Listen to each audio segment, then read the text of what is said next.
So a lot of people are having mixed feelings about this storyline. Some people like it, some people hate it. But at the very least, you can't say that they aren't going all in, because here Peter Parker, Spider-Man, gets one of the most craziest power-ups ever. And depending on how everything plays out here, could shake up the Spider-Man lore forever. Because yeah, currently right now, everything is just in shambles. Spider-Man literally being dead, murdered by Calyx, who is now almost Avatar of the Blight, this almost cosmic entity of negative energy. Not only that, but he has infected Earth and soon to be the universe, with the people, civilians of Earth, and even some of the other heroes fighting and trying to destroy, kill each other permanently. All of this just being because Calyx wanted the attention and approval of his father, even if that means dooming the universe in the process. Which for right now at least looks like that's going to be the pretty likely outcome, with Spider-Man, Earth's champion, straight up just dead. No, he isn't knocked out, defeated, he was murdered. And the only person here to even mourn his loss is a previous enemy of his. Literally the daughter of Sidorak, a scion, Syra, who has taken almost a weird fascination with not only humans but Peter specifically. And as we will soon find out and see later,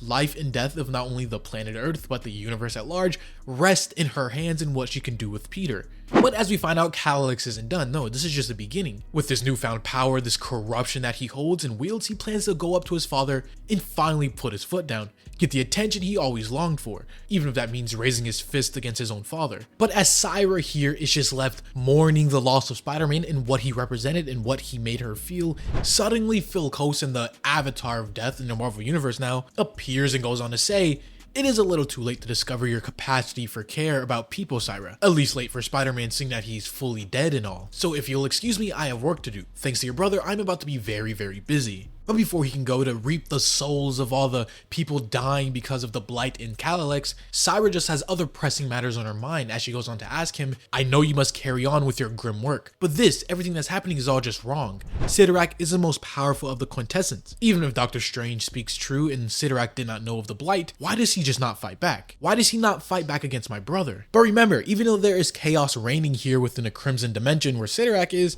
there is still also chaos reigning on Earth, with the Blight just causing mass destruction and chaos everywhere. And finally, the Sorcerer Supreme, Doctor Doom, who stole it from Doctor Strange, steps in to do his job, what he was meant to do in the first place before he offloaded the duty to Spider-Man, and essentially got everything to where it is now. But Doom is trying his best to stop and revert whatever this blight, this corruption, is attaching itself to the civilians. All while Doctor Strange is essentially chewing him out for being lazy and off-putting the work to somebody else. And if Dr. Doom had his way, he would have just wiped the city of New York off the face of the earth to just get rid of the Scion problem in general. And Dr. Doom saying this with complete disregard just sets Doctor Strange off, as he goes on to tell him, "You should have just accepted the covenant yourself. You doomed this planet, this universe, just because you were unwilling to suffer. You were the Sorcerer Supreme when this blight came to this realm. The failure is yours alone." While yes, no matter how logically right Doctor Strange is here, Dr. Doom is not one to take criticism lightly, as he just blasts Strange's astral form down, telling him to not question his superior. But as we move back over to the Crimson Dimension with Phil Coulson, Syra, Spider-Man, we see the distinct difference between this new Avatar of Death within Marvel and the old Mistress Death. Because now, yes, Phil Coulson shares the duty of death that Mistress Death did before, except they come from two complete different backgrounds.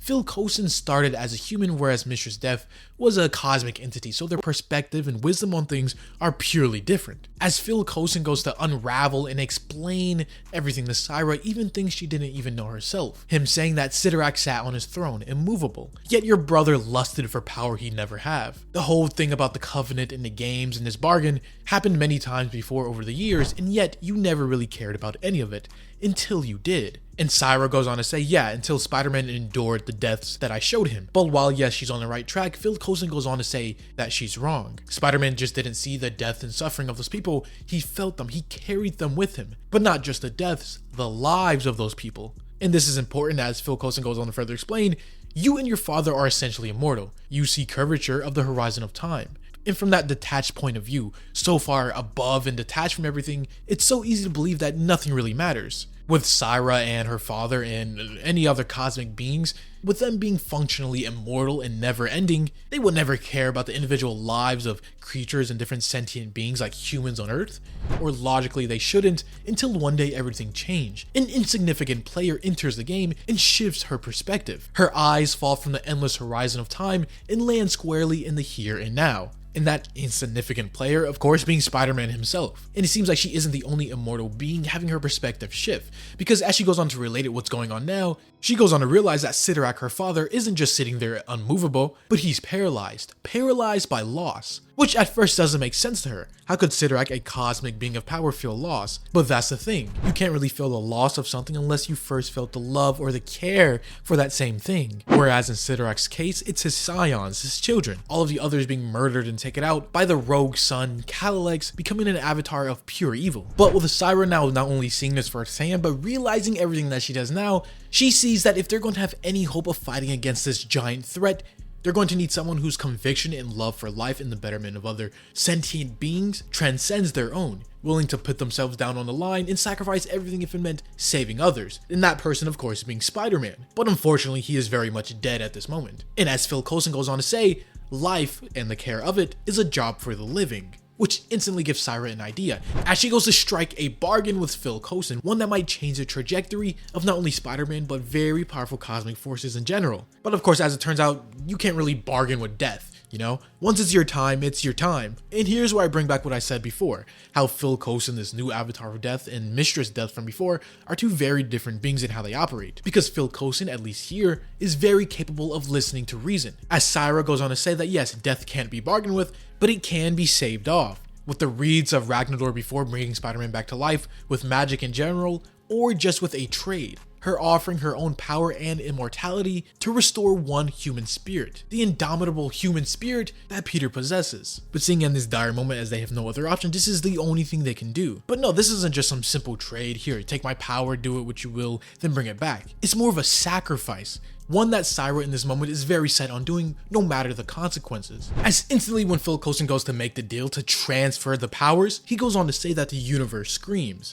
that this is not the order of things, and generally the universe would be right, but he is kind of new to the job. Surely he is allowed to make a few mistakes in the name of love. No, not Syra's love for Peter, not even his own love for him either, but Spider-Man's love for us. All of us, every sentient being, every human, every creature that he goes every day to fight to protect. And eventually, it's actually successful. Syra sacrificed everything, including her life force, to bring Peter back. And as soon as he is brought back into the land of the living, he realizes what happened and what she sacrificed. As he goes on to say, I don't know what to say. Thank you just doesn't seem big enough. But Syra understands that everything she has sacrificed was for a purpose. So she says, don't say anything at all. Instead, simply become. Become what you must to defend that which you love so dearly against my family's folly. All while this is happening, Calilex is seemingly beating Sidorak, corrupting the cosmic deity himself with the power of the Blight. And if Sidorak falls, the last line of defense, the Blight will consume not only Earth, but the universe at large. But as Syra goes on to continue talking to Peter, fully transferring her power, she tells him to become a weapon, fully shed off the role of just a pawn, become strength incarnate, become unstoppable. And just as Calilex is about to rain down the final blow, end his father once and for all, and consume his power for the Blight and the corruption and almost destruction of everything they hold dear in the universe, suddenly he senses a very powerful source, a new person entering the battlefield,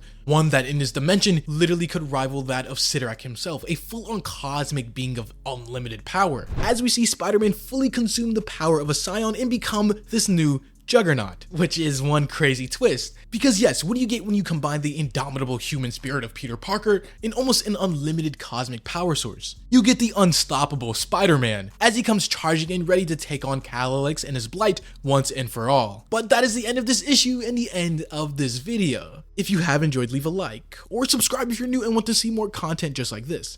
As always, this was the Hero Informer, and thank you for watching.